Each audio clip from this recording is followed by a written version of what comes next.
Fala, turma, nesse vídeo que vocês vão acompanhar agora, é uma viagem que eu tô fazendo para Natal, inclusive. A gente tem um papo de bastidor sobre fé, sobre mentalidade, sobre como que eu acredito na mensagem da Bíblia, né, relacionada ao negócio, à vida e tudo mais. Cara, é um papo bem diferente, que geralmente eu tenho nos eventos, no palco ou dentro da empresa. Então é um papo bem de bastidor, acompanha aí no final. Não esquece de seguir o canal e deixar teu comentário.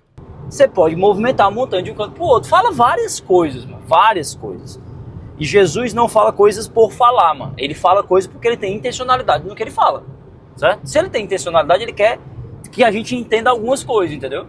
Então, mano, existe esse movimento de, cara, existe coisas maiores que a gente pode fazer, só que a gente não tem fé suficiente. Existe coisas gigantes que a gente pode fazer, existe até milagres que a gente pode fazer, porque eu sou filho do Criador e mais semelhança, tem uma centelha divina, e o próprio Jesus fala que se você tiver fé, igual um grão de mostarda, você pode movimentar uma montanha daqui para ali.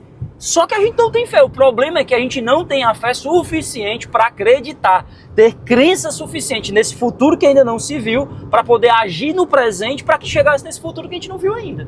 Esse é o problema, mano. Para ser mais fácil para tu compreender, mano.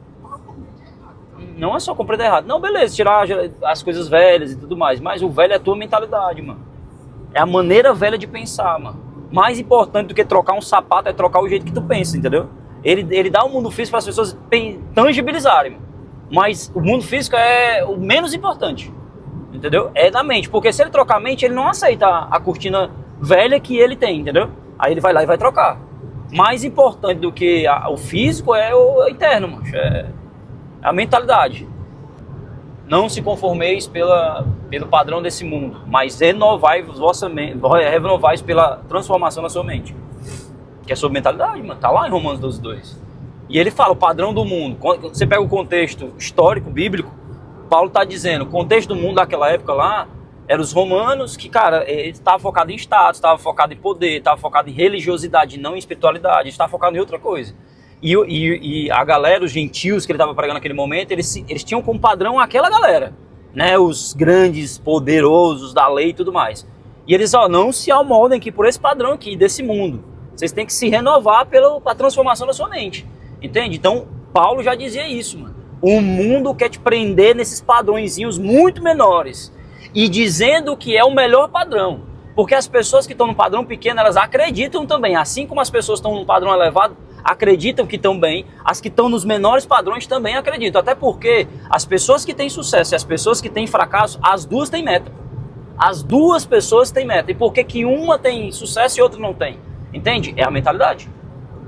Mano, Bíblia pra mim hoje, eu tô lendo lá e tô tendo as minhas provocações ali, faço anotação, insight que eu tenho, decisões que eu tomo e tudo mais, mas muitas vezes eu vou na IA pra dizer, cara, qual é o contexto histórico da época para falar aqui? O que que diz isso aqui? O que que significa essa palavra ou esse trecho no hebraico? Qual é a tradução literal? Para mim ter contexto, entendeu? Porque tem muitas interpretações e às vezes você tá lendo o mesmo trecho, você entendeu uma coisa e outra vez você entende outra coisa, você enxerga outra coisa.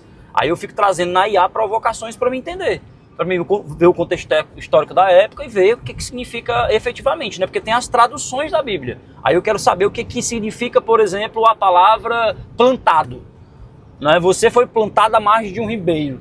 Você vai brotar você vai ter vários frutos. O que que significa plantado? Aquela palavra veio da onde? Aí tem lá no hebraico lá. Então assim, eu vou vendo para poder eu ganhar mais robustez, né? Mais consciência, entendeu? Mais um vídeo de bastidor. Se você quer acompanhar a gente mais vídeos, deixa o teu comentário pra gente saber que tá fazendo sentido para você. Compartilha com aquele amigo que precisa ver esse tipo de conteúdo. E não esquece de seguir o canal para você receber as notificações e receber o vídeo de primeira mão e não esquecer. Bora!